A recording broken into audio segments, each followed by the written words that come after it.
साबिक बांग्लादेशी वजीर आजम हसीना वाजिद ने ही तलबा पर खून रेज क्रैकडाउन की मंजूरी दी थी। ये इंकशाफ गुज़िश्ता रोज सामने आने वाली एक वीडियो लीक में हुआ। बरतानवी नशरियाती इदारे BBC की तहकीकी यूनिट BBC-I की तस्दीक शुदा ऑडियो कॉल ने जनूबी एशिया की सियासत में हलचल मचा दी।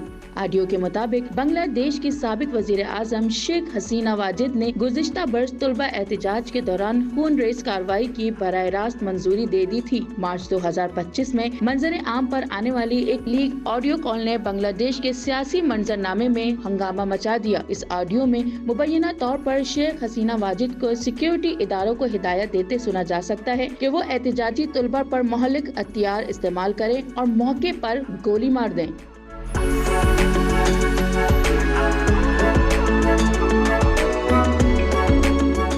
याद रहे कि अगस्त 2024 में शुरू होने वाली तहरीक में हजारों तलबा ने हुकूमत मुखालिफ एहतजाज किया था, जिन्हें ताकत से कुचलने की पॉलिसी इख्तियार की गई थी। इंसानी हुकूक की तंजीमों के मुताबिक इस ऑपरेशन में 1000 से ज्यादा तलबा जाँ बहक और सैकड़ों जख्मी या लापता हुए थे। बादशाह मुल्क में हालात काबू से बाहर हो गए और शेख हसीना की हुकूमत का खात्मा हुआ।